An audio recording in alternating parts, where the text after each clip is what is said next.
मराठा आरक्षणाचा वाद महाराष्ट्रामध्ये पुन्हा एकदा सुरू होणार आहे। 30 मे पासून मनोज जरांगे पाटील यांनी पुन्हा एकदा आमरण उपोषणाचा या ठिकाणी इशारा दिलेला आहे आणि त्यामुळे सरकारी पातळीवरती हे आंदोलन होऊ नये, कारण एकदा का आंदोलन सुरू झालं की मग काय होतं आपल्याला माहिती आहे। प्रशासन वेठीस धरलं जातं, सरकार वेठीस धरलं जातं आणि मग ती रोजची मीडिया ट्रायल सुद्धा होते आणि अशा पार्श्वभूमीवरती हे आंदोलन मुळात होऊ नये यासाठी आता सरकारच्या पातळीवरती भाजपकडून सुद्धा प्रयत्न केले जात आहेत आणि त्याच प्रयत्नांचा एक भाग म्हणून भाजपचे नेते प्रसाद लाड आज मनोज जरांगे पाटील यांच्या भेटीसाठी अंतरवाली सराटीमध्ये पोहोचलेले होते।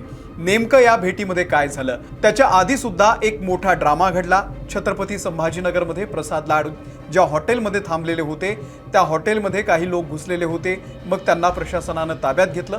अशा बऱ्याच घटना घडलेल्या आहेत। नेमकं काय घडलंय आणि या भेटीमधून नेमकं काय समोर आलेलं आहे, 29 तारखेपर्यंत कुणबी प्रमाणपत्र द्या ही जी मागणी आहे, महत्त्वाची मागणी मनोज जरांगे पाटील ही पूर्ण होणार आहे का आणि मग 30 तारखेला आंदोलन खरंच सुरू होणार आहे का, सगळं सविस्तर जाणून घेऊयात या व्हिडिओमधून।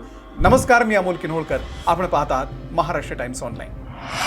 तर ऑगस्ट आणि सप्टेंबर महिन्यामध्ये 2025च्या ज्या पद्धतीनं मुंबईमध्ये एक मोठं आंदोलन मनोज जरांगे पाटील यांनी केलं त्या आंदोलनाला यश मिळालं। त्यानंतर शासन निर्णय सुद्धा काढण्यात आला, पण अजूनही कुणबी प्रमाणपत्र मिळत नाहीयेत असा त्यांचा आरोप आहे, असा त्यांचा दावा आहे आणि त्यामुळे मराठवाड्यातील सर्व मराठ्यांना 29 मेच्या आत कुणबी प्रमाणपत्र द्या, नाहीतर मी 30 तारखेपासून आमरण उपोषणाला बसणार आहे असं मनोज जरांगे पाटील यांनी म्हटलं आणि त्यामुळे मनोज जरांगे पाटील यांनी पुन्हा एकदा उपोषणाला बसू नये यासाठी भाजपच्या वतीनं, सरकारच्या वतीनं प्रयत्न केले जात आहेत।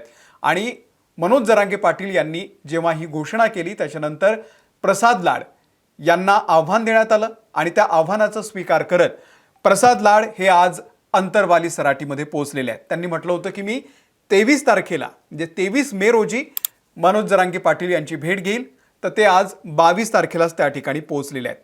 पण त्याच्या आधी एक घटना घडली। छत्रपती संभाजीनगरमध्ये जेव्हा प्रसाद लाड पोहोचले तर ज्या हॉटेलमध्ये थांबलेले होते त्या हॉटेलमध्ये 2 लोकांनी शिरण्याचा प्रयत्न केला आणि त्यासोबतच प्रसाद लाड यांच्या पीएला सुद्धा धमकीचा फोन आला अशी माहिती आहे आणि या प्रकरणामध्ये योगेश शितोळे पाटील आणि गणेश उगले या दोघांना पोलिसांनी ताब्यात घेतलेला आहे। तर या सगळ्याचा उल्लेख त्यांनी मनोज जरांगे पाटील यांची जेव्हा भेट घेतली तेव्हा सुद्धा केला, ते मी तुम्हाला पुढे सांगतोच। परंतु प्रसाद लाड म्हणाले की मी 22 तारखेला चाललोय, 23ला मी येणार होतो, मी एक लहान भाऊ म्हणून, एक सामान्य माणूस म्हणून या ठिकाणी आलो असल्याचं प्रसाद लाड यांनी म्हटलं आणि त्यांनी मनोज जरांगे पाटील यांना एक विनंती केली की देवेंद्र फडणवीस यांना देखील कधीतरी आपण समजून घेतलं पाहिजे। देवेंद्र फडणवीस यांच्यावरती मनोज जरांगे पाटील हे कशा पद्धतीची टीका करत होते आपल्या सगळ्यांना माहिती आहे। तर गेल्या 70 वर्षात कोणत्याच मराठा नेत्यानं केलं नाही ते फडणवीसांनी करून दाखवलेलं आहे असं त्यांनी फडणवीसांची बाजू मांडताना मनोज जरांगे पाटील यांना सांगितलं। तसंच मी राजकारणाचा धंदा करत नाही, जातीसाठी माती खायला मी तयार आहे असं देखील प्रसाद लाड यांनी म्हटलेलं आहे। 30 मे रोजीचं जे उपोषण आहे ते आपण मागे घ्यावं ही विनंती प्रसाद लाड यांनी केली। मनोज जरांगे पाटील यांनी हे आंदोलन मागे घ्यावं, मागण्या मान्य न झाल्यास मी राजीनामा देईन असं सुद्धा त्यांनी म्हटलेलं आहे। तर प्रसाद लाड यांनी हॉटेलमध्ये म्हणजे संभाजीनगरमध्ये जेव्हा ते थांबलेले होते त्या हॉटेलमध्ये घुसणाऱ्या त्या 2 लोकांविषयी सुद्धा उल्लेख केला, ज्या 2 लोकांना पोलिसांनी ताब्यात घेतलेलं आहे। तर ते सांगताना थोडेसे भावूक झाले, त्यांच्या डोळ्यामध्ये पाणी आलं। प्रसाद लाड काय म्हणाले तर काही लोकांनी काल मी राहत असलेल्या हॉटेलमध्ये घुसण्याचा प्रयत्न केला आणि माझ्या आईवरून मला बरंच काही ते लोक बोलले आणि हे बोलताना त्यांच्या डोळ्यामध्ये पाणी आलं।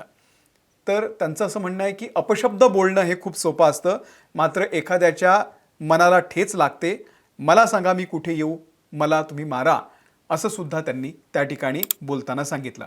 तर प्रसाद लाड यांनी हे सगळं सांगितल्यानंतर त्यावरती मनोज जरांगे यांनी सुद्धा एक उत्तर दिलं आणि त्यांनी अंतरवाली सराटीमध्ये जो प्रकार घडलेला होता त्या दिवशी, आंदोलनाच्या दिवशी जे सुरुवातीला जे आंदोलन झालं होतं त्या आंदोलनाच्या वेळी आमच्या आईवरती देवेंद्र फडणवीस हे गृहमंत्री असताना काय झालं होतं याची त्यांनी आठवण करून दिलेली आहे आणि त्यानंतर मग मनोज जरांगे पाटील यांनी प्रश्नांचा पाढाच वाचला एक प्रकारे। की 75 वर्षात बलाढ्य काँग्रेस संपेल असं कुणालाही वाटलं नव्हतं.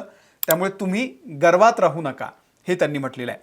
ओबीसींना 1994ला कशाच्या आधारावरती आरक्षण दिलं गेलं, ती संख्या 60% कशी झाली, मंडल आयोगानं कोणती जनगणना केलेली होती, तो सर्वे आम्हाला दाखवा. 58 लाख कुणबी नोंदी सापडूनही तुम्ही प्रमाणपत्र का देत नाही? हैदराबादचा GR असताना वाटप बंद का केलं? असे अनेक सवाल यावेळी मनोज जरांगे पाटील यांनी विचारलेले आहे. आता या सगळ्या चर्चेनंतर प्रसाद लाड हे सरकार दरबारी जातील, देवेंद्र फडणवीसांशी सुद्धा बोलतील आणि त्यातून काही तोडगा निघतो का ते पाहणं फार महत्त्वाचं आहे. त्यामुळे 29 तारखेपर्यंत जी महत्त्वाची अट आहे, मी अटी सुद्धा तुम्हाला एकदा सांगून टाकतो. 10 अटी महत्त्वाच्या आहेत मनोज जरांगे पाटील यांच्या. त्यातली पहिली महत्त्वाची अट आहे की मराठवाड्यातील सर्व मराठ्यांना 29 मेच्या आत कुणबी प्रमाणपत्र द्या. दुसरी अट आहे सातारा, कोल्हापूर, औंध आणि पुणे, मिरज या संस्थांचा GR काढा. 1994च्या धर्तीवरती हा GR काढावा अशी त्यांची मागणी आहे. तिसरं असं आहे की महाराष्ट्रातील सर्व सरसकट गुन्हे मागे घ्या. आंदोलनामध्ये बलिदान देणाऱ्या कुटुंबियांना महावितरण आणि MIDC मध्ये नोकरीचा GR काढा. सारथीच्या सर्व योजना पुन्हा सुरू करा. महामंडळाचे सर्व परतावे ताबडतोब वाटप केलेच पाहिजे. कुणबी प्रमाणपत्र दिलेले त्यांची व्हॅलिडिटी द्या. मराठा उपसमिती काही कामाची नाही, अध्यक्षाला काही काम नाही, ती उपसमिती बरखास्त करा असं त्यांचं म्हणणं आहे. स्वतंत्र कुणबी आणि मराठा मंत्रालय स्थापन करा आणि शिंदे समितीला मुदतवाढ देऊन रेकॉर्ड तपासायला लावा. या त्यांच्या 10 प्रमुख मागण्या आहेत आणि प्रसाद लाड त्याच 10 मागण्या घेऊन आता देवेंद्र फडणवीस यांच्याशी कदाचित चर्चा करतील आणि 29 तारखेपर्यंत हे खरंच कुणबी प्रमाणपत्र देण्याचं काम सुरू होतं का मराठवाड्यामध्ये ते पाहणं फार महत्त्वाचं आहे. आणि जर तसं झालं नाही तर 30 तारखेपासून 30 मेपासून मनोज जरांगे पाटील हे पुन्हा एकदा आंदोलनाला बसणार आहेत आणि त्यामुळे ते आंदोलन सुरू होऊ नये यासाठी भाजप आता या ठिकाणी आपले प्रतिनिधी त्या ठिकाणी पाठवतंय. आधी संकट मोचन म्हणून ओळखले जाणारे गिरीश महाजन जायचे, यावेळी प्रसाद लाड गेलेले आहेत. त्यांच्या प्रयत्नांना कितपत यश येतं ते पाहणं फार महत्त्वाचं आहे. तुम्हाला या सगळ्याबद्दल नेमकं काय वाटतंय? सरकार मुद्दाम दिरंगाई करतंय का? नेमकी काय अडचण असावी? तुमचं मत खाली कमेंट करून नक्की सांगा. या व्हिडिओमध्ये इथेच थांबतोय. आमच्या महाराष्ट्र टाइम्सच्या YouTube चॅनलला जर तुम्ही सबस्क्राईब केलेलं नसेल, सबस्क्राईब करा. फेसबुक, ट्विटर आणि इंस्टाग्रामवरती आम्हाला फॉलो करायला विसरू नका. धन्यवाद.